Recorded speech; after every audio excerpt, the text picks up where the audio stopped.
여러분 반갑습니다. 네, 하나님이 여러분을 허벌나게 억수로 사랑하신다는 찬양 마음에 와닿는데요.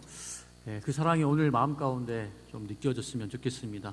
여러분과 나누고 싶은 하나님의 말씀 마가복음 1장 11절에서 12절 말씀입니다.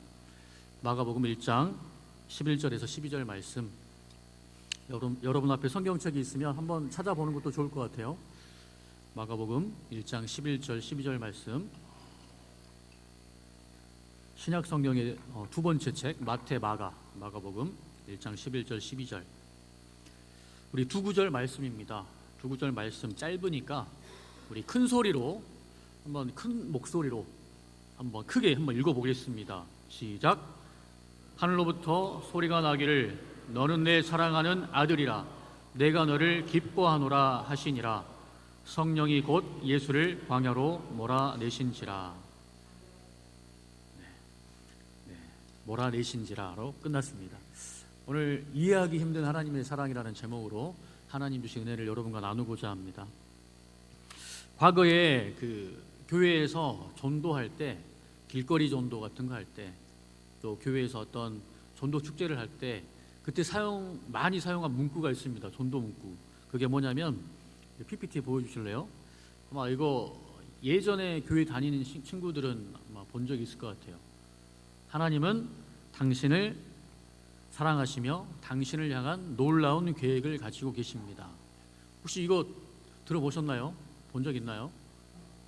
네, 본 적 있다고 이야기하네요. 저도 이거 본 적 있거든요. 여러분 이 말 어때요? 맞습니까? 좀 틀린 것 같아요. 살아보니까 어때요? 예, 성경적으로 보면 참 맞는 말입니다. 그런데 여기서 말한 그 놀라운 계획, 당신을 향한 그 놀라운 계획은 무엇일까요? 어떻게 생각하세요? 놀라운 계획이 뭐라고 생각하세요? 흔히들 이 놀라운 계획을 어떻게 생각하냐면, 우리가 이 땅에서 복을 받고 하는 일마다 만사 형통하는 그런 것을 생각하는 경우가 참 많습니다. 예수 믿으면 잘 될 거야, 복 받을 거야. 맞는 말이긴 하지만 뭔가 의미가 이렇게 오염되고 퇴색되는 경우가 많은 것 같아요. 이렇게 내가 잘 되기를 바라는 것을 신학에서는 기복신앙이라고 합니다. 빌기, 복을 비는 신앙, 기복신앙. 기복신앙은 하나님을 추구하고 하나님의 뜻을 따르기보다는 자기 자신이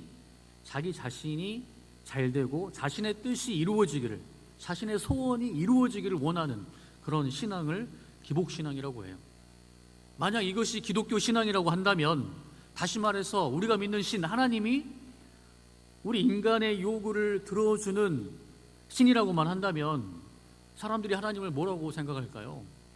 도깨비 손에 쥐어진 방망이, 알라딘 요술램프 안에서 사는 지니, 그런 존재로 추락하게 되지요. 그런데 실제로 교회를 이렇게 다니는 사람들 가운데 하나님을 그런 존재, 자신의 출세 도구로, 자신의 기도 제목을 이루어주는 그런 도구로 생각하는 사람들이 있습니다. 이런 기복주의 신앙을 가진 사람들의 특징은 어떤 것일까요? 이러한 사람들은 자신이 기도하고 이렇게 했는데도 응답이 되지 않을 때 믿음을 철회하고 다시 세상으로 돌아갑니다. 그리고 또 다른 특징은, 그런 사람들은 자신에게 어떤 고난이 닥치면, 어려운 일이 당하면, 교회 다니면 복 받는다고 했는데 가보니까 어려운 일이 생기네, 구박받고 손가락질 당하고 어려운 일이 생기네, 영적인 어려움이 닥치네. 그러면 곧바로 그 믿음을 또 철회하고 다시 하나님을 떠나서 세상으로 가버리죠. 이러한 신앙을 소유한 사람은 하나님보다 자기 자신의 일이 중요해서 삶의 우선순위에 있어서 항상 하나님은 뒷전입니다. 항상 자기 중심으로 살죠. 자기가 중요하게 생각하는 일, 그것이 항상 1순위고 나머지는, 하나님은 뒷전입니다. 하나님의 말씀을 묵상하고 주일이면 예배 자리에 나와서 하나님께 예배하는 것, 그리고 세상 속에서 그리스도인으로 사는 것, 그것보다는 세상에서의 성공과 세상에서의 즐거움을 추구하는 것이 먼저고, 하나님은 시간 나면 한번 만나러 가보는 그런 뒷전 인생이 되고 맙니다. 그러나 사랑하는 장병 여러분, 우리가 믿는 하나님은 어떠한 분이십니까? 그저 우리의 소원을 들어주시는 그런 진이와 같은 분이십니까? 여러분, 우리 부모님을 한번 생각해 봅시다. 여러분이 이제 장성해서 결혼을 해서 저렇게 온유, 귀엽잖아요. 앞에 나와서 찬양하고 싶은가 봐요. 드럼도 치고 싶고 기타도 치고 싶고 이렇게 어린 자녀들이 있는데 울음소리 하나로 모든 것을 다 요구합니다. 울음소리 하나로 기저귀 갈아주세요, 엄마 젖 주세요, 다 요구하거든요. 머리가 아파요. 어릴 때 들어주긴 들어주잖아요.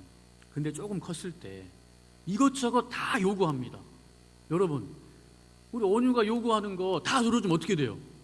한 이 정도 되면은 아빠가 칼로 과일 깎고 있으면 칼 달라고 합니다. 여러분 어때요? 우리 자녀들이 달라고 하는 거 다 주면은 그 자녀는 커서 어떤 애가 될까요? 언니 어떨 것 같아? 큰일 납니다. 큰일 나. 온유를 들어서 말하는 게 아니라 요즘에 보면은 잘 사는 사람들 보면은 자녀들 뭐든 다 해주잖아요. 그렇죠? 그런 사람 그렇게 다 모든 것을 다 해줘 버리면 결국 어떤 사람이 되는가? 자기밖에 모르는 개망나니가 될 가능성이 큽니다. 개망나니. 여러분 요즘에 뉴스 보면 그런 사람들 가끔 보이잖아요. 부모님이 모든 거 다 해줘가지고 군대 와가지고 작은 일 하나 그것도 감당해내지 못하고 바로 일로 바치고 참지 못하는, 그렇죠? 그런 일들을 우리가 보고 있습니다. 하지만 우리가 훌륭한 부모, 자녀가 진정으로 잘 되길 바라고 영적으로 그리고 정신적으로 성숙해지기를, 온전해지기를 원하는 부모라고 한다면 안 되는 것은 어릴 때부터 안 된다고 분명히 가르치고 힘들어도 해야만 하는 것은 할 수 있도록 지속적으로 가르쳐 주는 것이 바로 부모의 역할일 겁니다. 추석 연휴가 좀 길다 보니까 우리 재현이 서론이가 학교 가기 싫다고 하더라고요. 초등학생 되면 그래요. 학교 가기 싫다고. 연휴가 길고 서론이가 이제 학교 가야 되는데 그래도 오빠는 혼자 딱 갔는데 서론이가 나가면서 학교 가기 싫다고 울더라고요. 그때 제가 그래 가지마, 오늘 집에서 쉬어, 이렇게 하면 어떻게 됩니까? 모든 힘든 일이 있을 때마다 눈물 흘리면 되는구나 하고 이렇게 되죠. 그래서 힘들어도 가야 된다. 학생 본분, 학교 가는 거야. 그래서 우는 애를 달래서 같이 앞에서 나가서 데려다 주고 학교까지 데려다 주니까 또 이렇게 또 기분 좋게 끝나고는 다 잊고 나오는 것을 보면서 여러분 모든 것을 다 원하는 대로 해주는 게 좋은 것이 아니라는 것. 그리고 인간의 부모도 자녀를 향한 계획이 있는데 하나님은 어떠한 계획이 있지 않을까? 이런 생각을 우리가 해볼 수 있는 거죠. 주 안에 사랑하는 장복 여러분, 하나님은 온 천지 만물을 지으신 창조주 하나님이십니다. 하나님은 사랑과 지혜로 만물을 창조하셨을 뿐만 아니라 조금 전에 부른 찬양의 가사처럼 여러분 한 사람 한 사람을 이 땅에 존재하게 하신 분이십니다. 그리고 하나님은 그 여러분을 향한, 저와 여러분을 향한 놀라운 계획을 가지고 계십니다. 근데 과연 그 놀라운 계획이 무엇일까? 어떤 것일까? 조금 전에 기복신앙에 대해서 이야기했는데 목사님이 신앙생활 이렇게 20년 넘게 해보고 또 목사를 저주하고 기독교인들을 저주하는 안티크리스천이었지만 그러다가 하나님을 만나서 또 목사가 돼서 또 이렇게 신앙생활하고 성경을 보니까 그 하나님의 계획은 그냥 잘 되고 그런 게 아니라 어려운 계획일 때가 많더라고요. 하나님 우리를 향한 계획은 쉬운 길이 아니라 넓은 길이 아니라 좁은 길, 난코스, 해병대 훈련 같은 아주 어려운 계획이 많이 있더라고요. 여러분 요셉을 향한 그 하나님의 계획을 한번 잠깐 생각해 봅시다. 성경 인물 가운데 요셉이라는 인물이 예수님을 예표하는 그런 인물인데 여러분 요셉은 하나님께서 주신 꿈이 있었어요. 혹시 그 꿈 기억하십니까? 두 번 꿈을 연달아 꿨는데, 첫 번째 꿈은 10명의 형이 있는데 형들의 볕단, 우리 볕단, 벼 있죠, 볕짐, 볕단이 요셉의 볕짐한테 90도를 다 이렇게 절을 하는 거예요. 절하는 꿈. 두 번째 꿈은 해와 달과 11별, 11별이 요셉에게 절하는 꿈. 그 꿈을 소년 요셉이 형들에게 이런 꿈 꿨다고 말하니까 뭐라고 할 것 같아요? 형들이 좋아할까요? 그죠, 어이가 없죠. 미움을 삽니다. 그 꿈을 하나님께서 주셨는데 그에게 일어난 일은 무엇인가? 형들에게 미움을 받고 결국에는 어떻게 되죠? 형들에 의해서 노예로 팔려갑니다. 애굽의 바로의 친위대장 보디발 집에 노예로 팔려갑니다. 그리고 노예로 팔려갔음에도 불구하고 정직하고 성실하게 집안의 일을 하나씩 작은 일부터 잘하니까 그를 집안 총무로 삼아요. 그런 상황 가운데에도 열심히 일해서 인정을 받고, 근데 무슨 일이 벌어집니까? 보디발의 아내의 유혹을 받지 않습니까? 근데 그 유혹을 정말 코람데오 신앙으로 하나님 앞에서 그러한 죄를 지을 수 없다 해가지고 뿌리치고 나옵니다. 그러나 결과는 뭐죠? 결과는 옥중속으로 들어갑니다. 김옥중인데 감옥에 갇히게 되는 거예요. 감옥에. 여러분, 참 그의 삶을 보면은 하나님께서 계획하신 것, 뭔가 꿈은 위대한데 그가 현실에서 이 시간과 물리적인 공간 속에서 경험한 것은 고난이었습니다. 이런 고난, 예상하지도 못했던 고난. 요셉은 이 모든 것들을 경험했고 그 고통과 인내의 시간을 통과했습니다. 요셉과 요셉의 아버지 야곱은 이러한 하나님의 계획을 꿈인들이야 생각했을까요? 그들은 전혀 알지 못했습니다. 그러나 세월이 지나서 요셉은 그 감옥에 있을 때, 옥중에 있을 때 바로가 꾼 꿈, 그 꿈을 애굽의, 이집트의 모든 정말 사람들이 해석을 못했는데 그때 요셉이 그 꿈을 해석함으로 말미암아 결국 무엇이 됩니까? 애굽의 총리가 됐습니다. 애굽의 총리가 됐어요. 애굽의 총리가 됐을 때도 요셉은 자신을 향한 하나님의 뜻과 계획을 몰랐습니다. 근데 그때 어떤 일이 벌어집니까? 애굽에서 기근, 7년 기근, 그 팔레스타인 지역에 7년 동안 기근이 들자 어때요? 그것을 미리 다 준비해서 창고에 다 채워서 7년 기근도 끄덕없는 그런 정도의 일을 다 하잖아요. 총리로서. 그래서 주변 나라들이 식량을 얻기 위해서 다 애굽 요셉에게, 총리에게 다 찾아와서 식량을 달라고 구합니다. 근데 그때 누가 옵니까? 요셉의 형들이 애굽으로 온 거예요.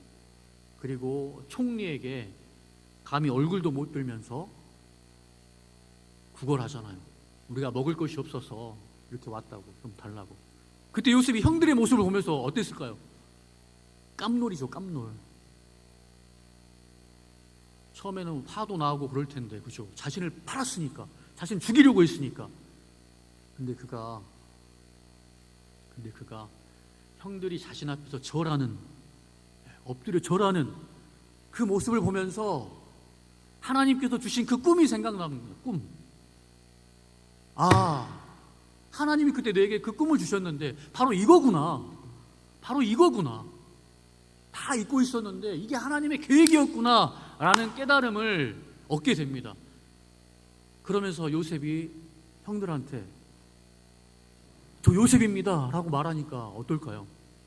여러분이 형들이었다면 내가 동생을 죽이려고 팔아버렸어요. 구덩이에 집어넣어버리고 죽이려다가 그냥 이스마엘 상이라는 데 팔아버렸어요. 그럼 죽은 거 아닙니까? 얼마나 두려웠겠어요. 성경은 형들이 두려웠다고. 근데 그때 요셉이 뭐라고 말하냐면은 이렇게 말합니다. 당신들이 나를 이곳에 팔았다고 해서 근심하지 마십시오. 한탄하지 마십시오. 하나님이 생명을 구원하시려고 나를 당신들보다 먼저 보내셨습니다. 7년 기근이 들자 다 죽게 생겼어요. 근데 그 죽음에서 우리 가족을, 우리 민족을 구원하기 위해서 나를 먼저 보내신 것이라고 요셉이 말한 겁니다. 하나님이 큰 구원으로 당신들의 생명을 보존하고 당신들의 후손을 세상에 두시려고 나를 당신들보다 먼저 보내셨습니다 라고 이야기하는 거예요. 요셉은 비록 자신이 너무나도 큰 고통과 어려운 시기를 지났지만, 그리고 그 당시에는 그 고난의 의미를 몰랐지만, 하나님은 때가 돼서야 비로소 그 고난의 의미, 내가 여기 팔려온 것 정말 잘못된 일 같았지만 하나님의 계획 안에 있었던 하나님의 일이구나, 나 같은 촌놈이 어떻게 애굽의 총리가 될 수 있었을까, 이거는 세상의 방식이 아닌 하나님의 방법이었구나, 하나님의 계획이었구나, 그런 깨달음을 얻게 된 것입니다. 여러분, 요셉뿐만 아니라 하나님께 쓰임받은 모든 사람들, 모세도 그렇죠, 다윗도 그렇죠, 많은 사람들이 그때는 이해할 수 없었지만 그 고난의 시간을 통과했습니다. 그래서 저는 서두에서 말한 그 전도 문구를 이렇게 바꾸는 게 맞다고 생각합니다. 다음 PPT 한번 읽어볼까요? 시작. 하나님은 당신을 사랑하시며 당신을 향한 어려운 계획을 가지고 계십니다. 예수님이 누구든지 나를 따라오려거든 자기를 부인하고 자기 십자가를 지고 나를 따라오라 라고 말씀하셨고, 큰 길로 가지 말고 누구나 다 가는 좁은 문으로 들어가라 하신 말씀인데, 그 하나님의 사랑, 이해할 수 없는 사랑에는 우리를 향한 그런 어려운 길이 있다는 것 성경이 증거하고 있어요. 여러분, 오늘 본문 다시 한번 읽어보겠습니다. 다음 PPT 넘겨주시고 한번 읽어봅시다. 시작. 하늘로부터 소리가 나기를 너는 내 사랑하는 아들이라, 내가 너를 기뻐하노라 하시니라. 성령이 곧 예수를 광야로 몰아내신지라. 여러분, 오늘 본문의 배경은 예수님이 갈릴리 요단강에서 세례 요한으로부터 세례를 받는 장면이고, 그때 일어난 사건을 기록하고 있습니다. 만왕의 왕 예수 그리스도께서 세례 요한에게 세례를 받을 때 하늘이 열리면서 하늘로부터 소리가 있었습니다. 하나님께서 말씀하신 소리를 들은 거예요. 그때 뭐라고 했냐면, 하나님께서 독생자 예수님에게 너는 내 사랑하는 아들이라, 내가 너를 기뻐하노라, 너는 내 아들, 내 기뻐하는 자, 이렇게 말씀하신 거예요. 마가복음을 기록한 마가는 예수님이 하나님께 아주 사랑받는 존재였음을 나타내고자 하늘에서 들려온 음성을 그대로 이렇게 기록했습니다. 하나님의 사랑이 느껴집니까? 하나님이 너를 엄청 사랑하신데, 딱 그겁니다. 근데 그 다음에 나오는 말이 뭡니까? 12절. 성령이 곧 예수를 광야로 몰아내신지라. 예수님이 세례를 받으실 때 하나님은 성령을 보내셔서 예수님이 얼마나 하나님께 사랑받는 존재인지, 그리고 얼마나 존귀한 자인지를 하나님께서 보여주셨어요. 또 그러면서 뭔가 예수님을 통해서 뭔가 이 세상 가운데 아주 특별한 일, 놀라운 일이 벌어질 것이다 라는 그런 기대감을 주고 있습니다. 근데 그 다음에 일어나는 일이 뭐냐면, 곧바로 그 사랑스러운 아들 예수님을 성령께서 광야로 몰아내셨다라고 기록하고 있습니다. 여러분, 여기서 몰아내다라는 말, 헬라어 단어가 에크발레이라는 말인데, 이거 뭐냐면 get out of you, 쫓아내버리다, 그냥 내쫓아버리는 거예요. 성경에서 특별히 예수님이 이 단어를 언제 사용했냐면은 귀신 들린 자에게서 그 귀신에게 명령할 때 그 아이에게서 나오라! 완전히 쫓아내는, 내던지는 아주 강력한 오조의 단어입니다. 근데 하나님께서 예수님께 이러한 단어를 사용했어요. 사랑하신다고 했는데. 그리고 광야는 여러분 어떤 곳입니까? 광야 그냥 생각만 하더라도 정말 사람이 살지 않는 삭막한 곳, 그렇죠? 그 다음에 나온 내용을 보면은 들짐승과 함께 있다라고 했는데, 광야에는 사람이 살지 않기 때문에 팔레스타인 지역에는 삼손이 만난 사자, 그리고 하이에나, 그리고 승냥이, 들깨죠. 그런 사나운 짐승들이 사는 그런 두려운 곳입니다. 가기 싫은 곳이죠. 대한민국 남자들 군대 가기 싫어하는 것처럼. 그러나 여러분들 스스로 자원해서 이렇게 해병대에 왔는데 어떻게 보면 우리가 가기 싫고 거부하고 싶은 그것이 광야죠. 근데 하나님께서는, 성령께서는 예수님을 그 광야로 사랑한다고 했는데, 엄청 사랑한다고 했는데 몰아 넣으셨습니다. 마치 새로운이가 학교 가기 싫어하는데 그래도 가야 한다라고 한 것처럼. 왜요? 마땅히 해야 될 것들을 우리가 해야지만이 인간구실을 할 수 있기 때문입니다. 우리가 오늘 생각해 볼 게 이겁니다. 11절과 12절의 그 상반된 내용. 하나님이 독생자 예수님을 지극히 사랑하신다고 분명히 말씀하셨는데 그 예수님을 광야로 내쫓아내셨다니 이게 무슨 의미일까? 마가의 묘사와 기록을 보면 마치 이렇게 말씀하시는 것 같습니다. 하나님은 예수님을 너무 사랑하셔서, 허벌나게 억수로 사랑하셔서 그를 지옥과 같은 광야로 내몰았다, 이렇게 읽히는 거예요. 이렇게 내몬 것이 너무 사랑해서였다고, 너무 사랑해서였다고 우리가 이걸 고민해 봐야 합니다. 이 역설에 담긴 의미는 무엇일까요? 이렇게 이해하기 힘든 하나님의 사랑에 담긴 의미는 무엇일까? 제가 한 사람의 유화를 들겠습니다. 2차 세계대전이 한창이던 어느 날 러시아군의 한 여단장, 그때는 연대장이었죠. 한 여단장이 자기 부하인 대위 한 사람을 자신의 집무실로 호출했어요. 그리고 곧바로 그에게 차고 있는 권총을 보여달라고 했습니다. 그래서 그 대위가 아무 눈치도 채지 못하고 그 권총을 빼서 여단장에게 건네줬죠. 그 순간 집무실에 있던 정보부 장교 두 명이 그 대위를 덮치면서 쓰러뜨린 후 그를 수갑으로 체포했습니다. 그리고 그들은 쓰러진 대위의 전투모와 어깨 견장과 장교 허리띠를 빼앗았습니다. 그러면서 이렇게 말합니다.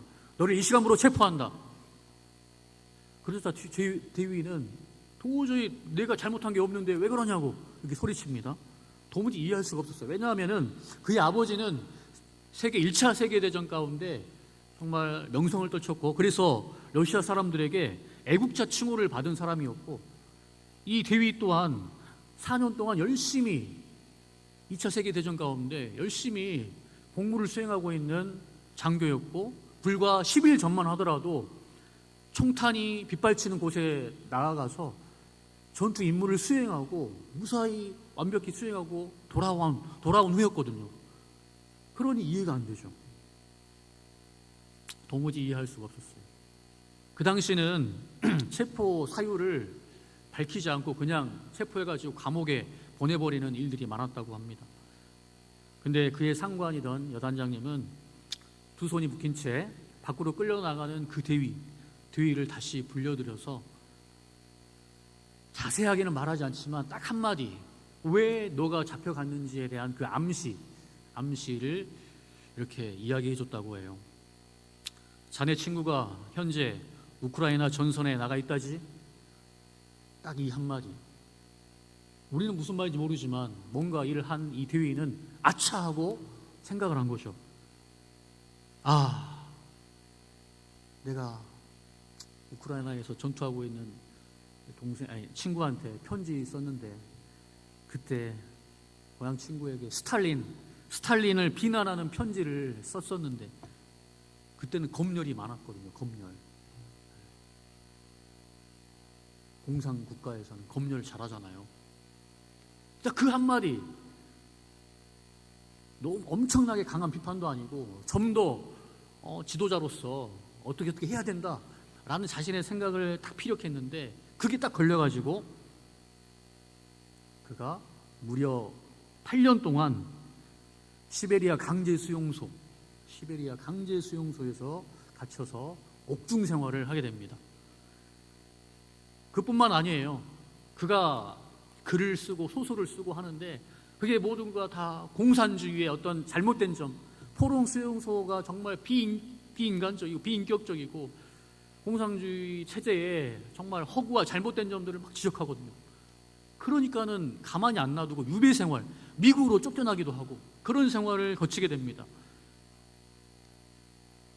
그리고 그가 쓴 소설 엄청 많은데 그 가운데 하나, 그가 직접 포로 수용소에서 경험했던 내용을 바탕으로 해서 쓴 책이 수용소 군도.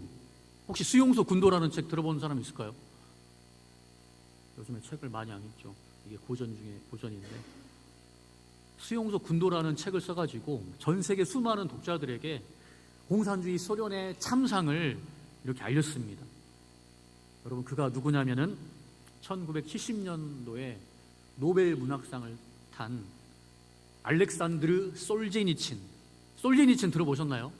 네, 솔제니친이라는 사람이에요. 그가 쓴 이 책, 수용소 군도라는 책에는 그가 이런 고백을 합니다. 그가 고난을 통해서 어떠한 변화가 있었는지 그는 이렇게 말해요. 나는 감옥에 오기 전에는 자만과 자기 확신에 빠져 살았다. 자만과 자기 확신에 빠져 살았다. 그러면서 그가 그 참혹한 일을 경험한 것은 어떤 죄에 대한 심판도 아니고 그가 바라고 원했기 때문도 아니고 뭐라고 말하냐면은 오직 더 높은 곳에 계신 분의 뜻, 나보다 더 높은 곳에 계신 분의 뜻, 하나님의 뜻에 의해 그렇게 된 것이라고 이 사람이 고백을 해요.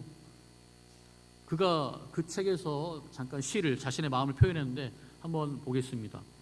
한번 읽어볼까요? 시작. 측량하는 컵이 내게로 되돌아왔다네. 거기에는 생명수가 담겨 있었다네. 온 우주의 하나님, 이제 다시 당신을 믿습니다.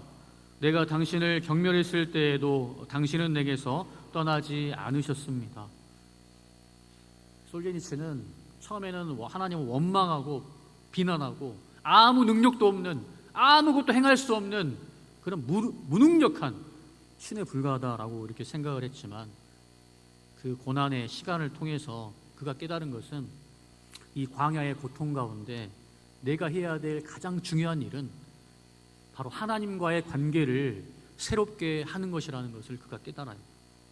그리고 그는 그 광야 같은 수용소 생활을 통해서 변화된 자신의 모습, 하나님과의 관계가 바로 정립되면서 그가 깨달은 게 무엇인지 또 이렇게 글로 표현합니다.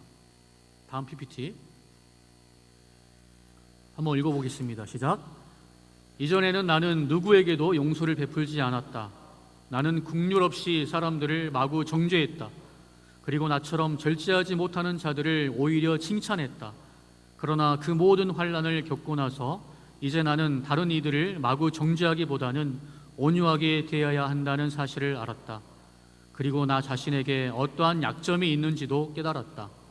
나도 이제 다른 이들의 약점을 이해하게 된 것이다. 전에는 메말랐던 내 영혼이 이제는 고통으로 말미암아 완숙해졌다. 고난 당할 때는 잘 몰랐지만 지나고 나니 그것이 내게 유익했다라고 말한 시편 기자의 마음과 똑같은 고백을 한 것이요. 여러분, 이따금 하나님은 예수님에게 그렇게 하셨듯이 때로는 우리를 시험과 어려움의 자리로 모실 때가 있습니다. 어떤 때는 욥에게 그랬던 것처럼 우리에게 괴롭고도 힘든 날이 지속되도록 허용하실 때가 있습니다. 그때 그런 상황에 부딪히게 되면 우리는 누구나 다 그랬듯이, 많은 성경의 인물도 그랬듯이 하나님을 쉽게 원망하고 분노할 때가 많습니다. 하나님은 무능력하고 무자비하고 나 같은 존재에게는 전혀 관심도 없는 분이라는 그런 생각을 할 때가 있습니다. 그러나 하나님은 우리를 진정으로 사랑하시고 우리를 향한 놀라운 계획을 갖고 계시기 때문에 우리를 헛된 길로, 잘못된 길로 나가도록 가만 내버려 두시지 않습니다. 예수님은 광야에서 40일 동안 금식하면서 지내시면서 사탄으로부터 시험을 받았습니다.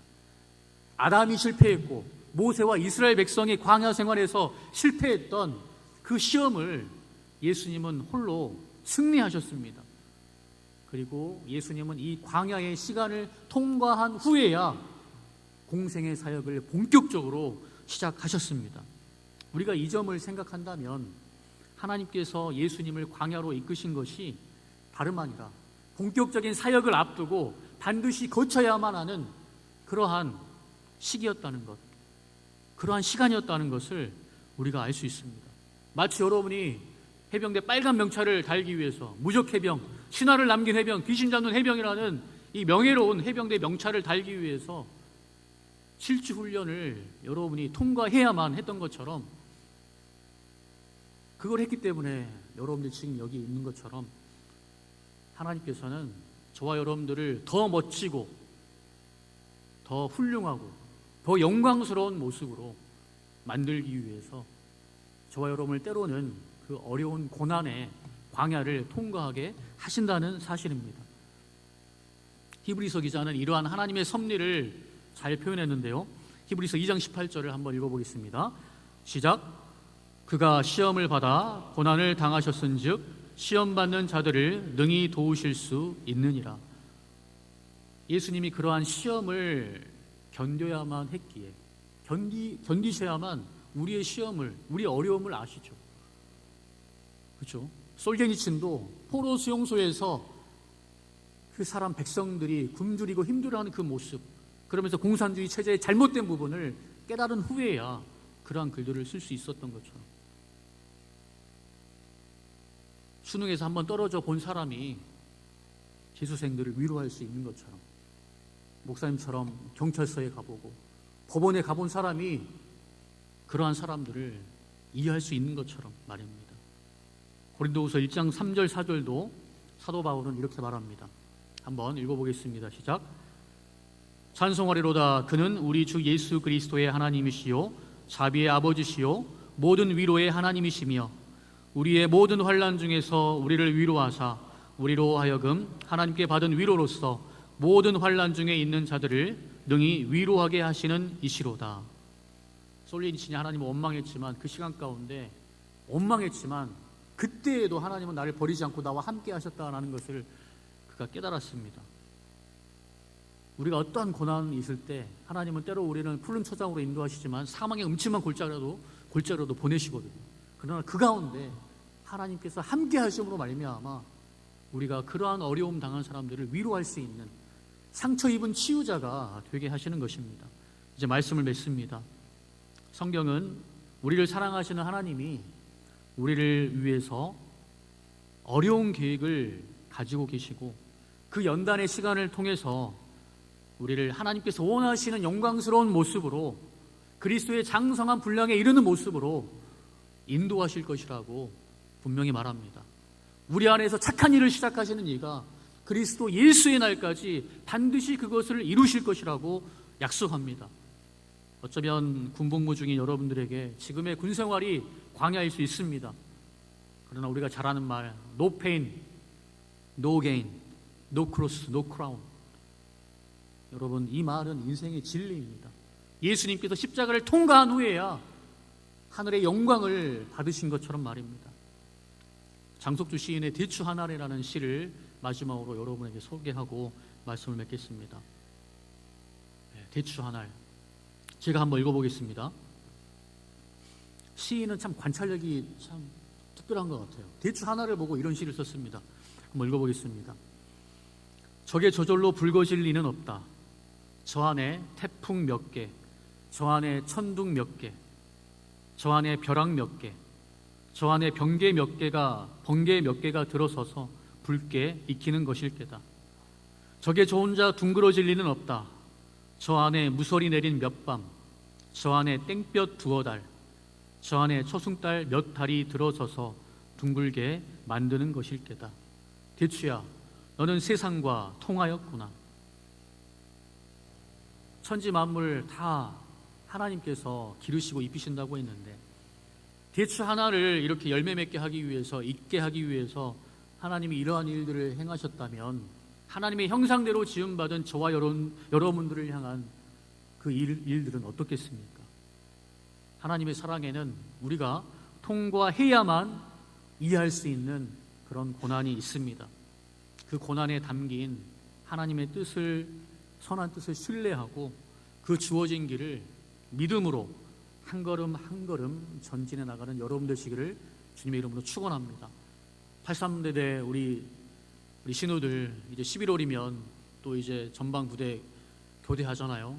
그래서 이제 이사 준비로 분주할 텐데, 이곳에 있다가 그곳에 가면은 뭐 힘들다는 소문이 막 나가지고 막 걱정할 텐데, 여러분 그것도 하나님께서 허락하신 계획이고 나를 향한 계획이 있다는 그 믿음, 그리고 저녁 후에 내가 누구를 만나도 해병대 이빨이라는 말을 하는데 뭔가를 말할 수 있는 자랑거리가 된다는 것을 생각하고 그곳에서 경계 근무하다가 간첩 한 사람 반드시 잡고 헬기 타고 집에 돌아갈 수 있는 여러분들이 나타날 수 있으면 좋겠습니다.